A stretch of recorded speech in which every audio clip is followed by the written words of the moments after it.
I have never seen such cinema as Venom 3. The heart, the humor, the symbiote. Okay, so I'm joking. I'm obviously joking, but I did just see Venom The Last Dance. And I want to kind of review it, break it down, because I actually did enjoy the movie. I know. Right now, this movie is getting shit on, dude. Like, it has horrible Rotten Tomatoes score. The box office track for the movie is really low. My theater was empty, and a lot of people have been sharing with me photos of pretty much empty theaters. So I want to review the movie. I want to talk about why I enjoyed the movie, but I also want to acknowledge why most people will not enjoy this movie and what Sony should learn from this. I'm not going to go fully into spoilers, but I will talk about a few things that happen in the movie. So if you don't want, like, any spoilers whatsoever, get out of here. But I'm not going to give any plot points or any crazy things away like that. So the movie opens with a scene with Noel. That's all I'm going to say. And they go pretty hard on the Noel stuff. Not like him in the movie per se, but the overall idea that Noel is coming, his mission, and what he's doing with the symbiotes, what he wants from Venom and Eddie is throughout the film. They keep going back to that. They keep talking about it. It's kind of heavy-handed, and it does feel like this might have been sort of late decision for them to just shift this whole thing into Noel. But I will just say this movie is fully committed to that concept. It goes there. Like, that's just what is happening throughout the film. That's the whole point. The beginning of the movie is pretty bad, and it's pretty random, and the pacing is just super awkward, but then you do get into a cool Venom scene. This is the one you've seen in the trailers with the dogs and all of those gangsters, and then Venom suits up and fights them all. And I actually enjoyed that scene. I think that the CGI model for Venom has had so much work done on it that it's actually kind of incredible at this point. I love seeing it in action. The violence in action was really cool in that scene with Venom. But the movie does start in this like super jarring way where you're like, oh shit, there's Noel and like consequences, and then total randomness with Eddie as he's back in his universe after the end of Spider-Man No Way Home. And I mean, it is just like you're wandering around, like literally you feel kind of like Eddie in the movie, hungover, wandering around, not really sure what's going on. Like, it's not just paper thin.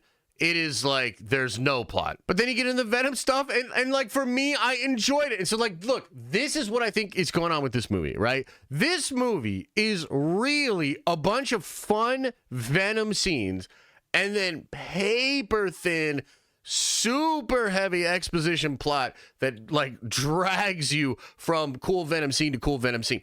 And it's this simple. If you like the Venom scenes enough to not give up on the movie in between them when the movie is literally dragging you along, then I think you're going to enjoy this film. And the reason I'm laughing, the reason I find this so funny is because I went to this movie with my wife and she hated it, man. She hated this movie. And I kind of had this funny moment where I realized this movie probably only works for people that have been watching comic book movies for like 30 years at this point. And so I'm basically saying that I think maybe the only people that can actually enjoy this movie are people that have enjoyed similar movies and have felt similarly about cool comic book things just being up there on the big screen. And look, that sounds super juvenile, and I think it kind of is. I do want to give the movie credit because I really do like these movies as a fan of comic books, but just as a fan of Venom, right? Like the first Venom movie, I have a real soft spot for.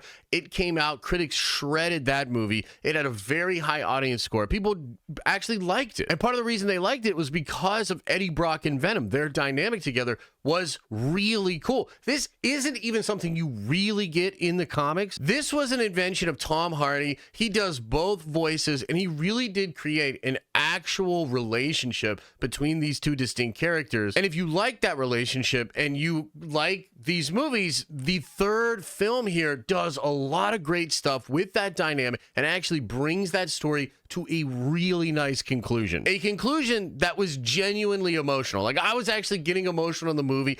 I love this sort of ending scene. You've seen it a little bit in the trailers where they're talking about how they have to go do this one thing, you know, towards the the end of the movie. It actually worked for me. I thought it was cool. And I will also say that the action in this movie is ramped way up. This has more action than any of the other two movies. And I think the action is really fun, especially in the third act where there's just a lot of symbiote stuff happening. So to me, despite the movie's plot being paper thin, I enjoyed a lot of it and ultimately walked away as a person that enjoyed the film. So basically, the movie's not great, but it still holds some special place in my heart. And as just a uber fan, like the biggest nerd you've ever met, somebody that's been going to see comic book movies in the movie theater for 20 plus fucking years, somebody that does this shit for a living. I've got a goddamn channel and company called The Den of Nerds, okay? I'm a big old nerd. Do you understand what I'm saying? I happen to like the film, but the problem is I represent like a minority of a minority, because even among other comic book fans,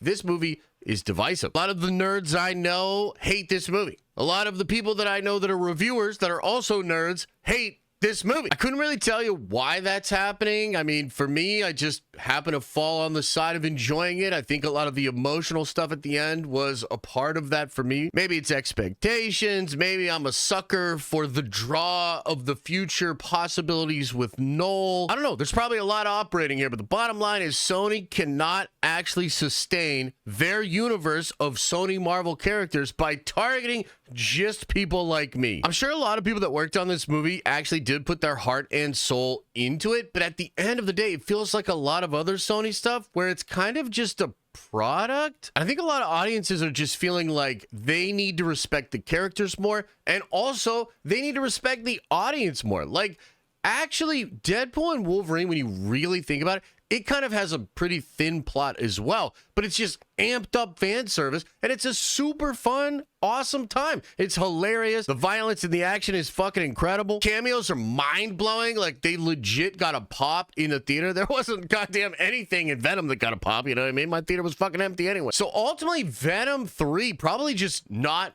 good enough, which is really just the story of all of the Sony movies. They're just not good enough. So while I will champion this movie, I will continue to tell people that if you like the first movie, you will like this movie. And if you have a soft spot for Eddie Brock and Venom and what Tom Hardy's brought to both of those characters, go see this movie. You will enjoy it. I also fully acknowledge that a lot of people don't like this movie. It's probably not going to do very well in the box office. And that sucks because it'll probably affect Kraven, which is apparently the best movie Sony's ever made with one of these villains. If this movie does as bad as some people are predicting, that has to affect what's going to happen in Spider-Man 4, because I know they want to do maybe some Noel stuff, maybe some Venom stuff. But if this movie bombs, Kevin Feige and Marvel Studios is probably just going to be like, no. If this movie bombs, it's also potentially the end of Noel, which is crazy. Like, god damn it, Sony. Like, you put Noel in the last minute of a trilogy and you made a movie that most people fucking hate, and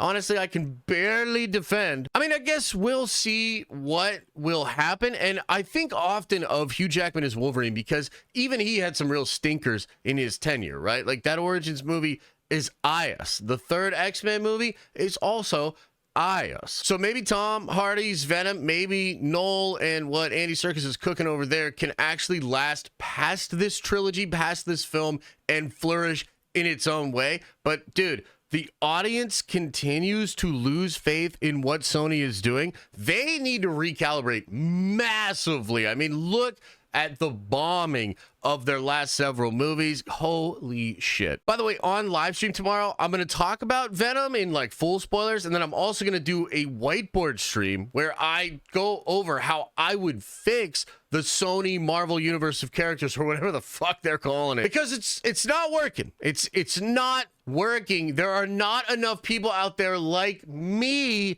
that will lap this shit up. So Sony needs to change. They need to make it more mass appeal. And honestly, I would also enjoy better Venom movies. It's not like I'm going to sit here and be like, oh no, I don't want elevated Venom movies. No, like, do some cool shit with Venom. So anyway, that's my whirlwind of thoughts about Venom The Last Dance. I don't know, man. Maybe go see it if you want to. If not, that's probably fine too. As I always say, I hope you are having an awesome and a nerdy day, and I'll see you in the next video.